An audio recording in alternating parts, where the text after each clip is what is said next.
اللہ رب العزت نے میاں بیوی کے تعلقات کو بڑا خوبصورت انداز میں جوڑا ہے۔ خاوند کو یہ کہا ہے کہ اگر تمہارے سارے لوگوں کے ساتھ اخلاق اچھا ہو، بول چال اچھا ہو، اٹھنا بیٹھنا اچھا ہو، لین دین اچھا ہو، اور تمہارا بول چال کا طریقہ اپنی بیوی کے ساتھ اچھا نہ ہو، تو قیامت والے دن تمہیں بد اخلاق لوگوں میں شامل کر دیا جائے گا۔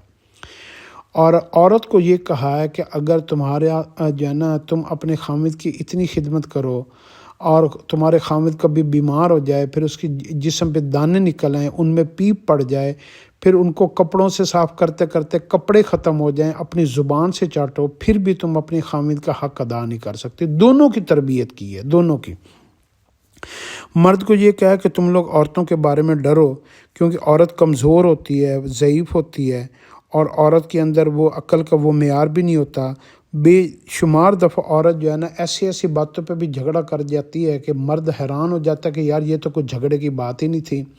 تو انہی باتوں کے بارے میں مرد کو حکم ہے کہ تم لوگ عورتوں کے معاملے میں اللہ سے ڈرو، تاکہ تم لوگ اپنی حیثیت کے مطابق عورت کو اتنا کھلاؤ کہ وہ جو ہے نا اس کی جو ہے نا بنیادی ضرورتیں اس کی پوری ہو جائیں۔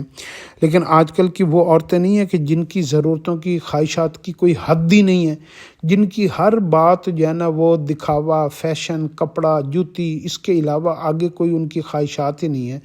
تو اس طریقے کے نہیں، اس طریقے کی کہ ان کی بنیادی ضرورتوں پوری کرو، ان کے بارے میں اللہ سے ڈرتے رہو۔ اور یہ جو ہے نا میاں بیوی کے تعلقات کو اللہ رب العزت نے یہ فرمایا کہ سورہ یاسین میں کہ جس گھر میں میاں بیوی خوش رہتے ہیں نا، اس میں اللہ ان کو سلام بھیجتا ہے، اللہ ان سے خوش ہوتا ہے۔ پنجابی میں یوں کہہ لے کہ اللہ پاک فرماتے ہیں کہ اگر تم خوش ہو نا اپنے گھر میں، تو اللہ بھی تم سے خوش ہے۔ ٹھیک ہے، تو یہ جو ہے نا میاں بیوی کا بڑا خوبصورت رشتہ ہے۔ بیوی کی وجہ سے گھر میں سکون رہتا ہے، خوشی رہتی ہے، مرد کا دل لگا رہتا ہے۔ گھر کی زینت جو ہے نا آپ کی گھر کی عورت ہے، آپ کی بہن ہے، بیٹی ہے، بیوی ہے، ماں ہے۔ ان رشتوں کے ساتھ اپنے وقت گزارو۔ تو عورتوں کے بارے میں اللہ سے ڈرتے رہنا، اس بات کو بھی ذہن میں رکھنا۔ تو یہ جو عورتوں کے ساتھ آج کل تعلقات بہت مردوں نے بنا لی ہیں، اس بات سے بھی ڈرتے رہنا کہ یہ نہ ہو کہ بیوی کا حق مار کے تو اپنی ساری جو ہے نا جوانی باہر ضائع کر لو۔ تو جو بندہ اپنے رزق کو بڑھانا چاہتا ہے نا، تو اس کو چاہیے کہ جلد از جلد نکاح کرے، کیونکہ اللہ نے مرد کا رزق عورت کے ساتھ نکاح کے ساتھ جوڑا ہے۔ جیسے نکاح ہوتا ہے نا، اللہ اس کے لیے رزق کے، اسباب کے، اور جو ہے نا اتنے دروازے کھول دیتا ہے کہ بندے کو سمجھ نہیں آتی، کہیں پہ نوکری لگ جاتی ہے، کہیں کاروبار کی اپرچونیٹی مل جاتی ہے، کہیں پہ کوئی موقع مل جاتا ہے، اور انسان سمجھتا ہے میں نے یہ کیا، وہ کیا، فلاں کیا، ڈھمکان کیا۔ وہ سارے بہانے ہوتے ہیں۔ اصل جو ہے نا وہ نظام نکاح ہوتا ہے، بیوی کے ساتھ اس کے تعلقات ہوتے ہیں۔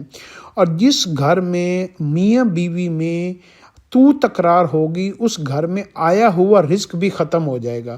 تو کوشش کریں میاں بیوی کے اندر تو تکرار نہ رہے، آپس میں چپکلش نہ رہے، چھوٹی چھوٹی بات کے اوپر ایک دوسرے کو جو ہے نا وہ گرانے کی کوشش نہ کیا کریں۔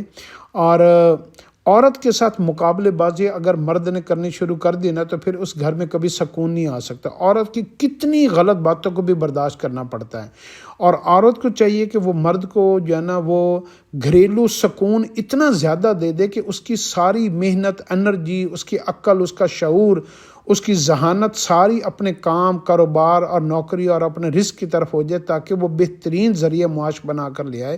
جو مرد گھروں سے پریشانیاں لے کر جاتے ہیں نا، وہ دفتر میں ہوں، کاروبار میں ہوں، وہ وہاں پہ سوچوں میں، فکروں میں، خیالوں میں، الجھنوں میں رہتے ہیں، اور ان سے وہاں پر اکثر غلط فیصلے ہوتے ہیں، اور اس وجہ سے ان کے رزق میں کمی آتی ہے۔ اور وہ جو ہے نا وہ پھر بعد میں عورتیں کہتی ہیں کہ جی ہمارا بندے کو تو سمجھ نہیں ہے، اس کو تو کاروبار ہی نہیں کرنا آتا، یہ تو نقصان کر کے آ جاتا ہے۔ تو یہ میاں بیوی کے تعلقات کے بارے میں بڑی بے شمار گفتگو ہے، جس کا کوئی اینڈ نہیں ہے۔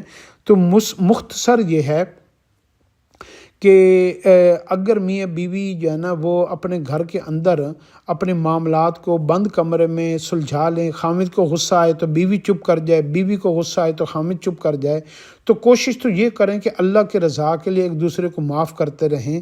اللہ ہمیں اس کی سمجھ عطا فرمائے۔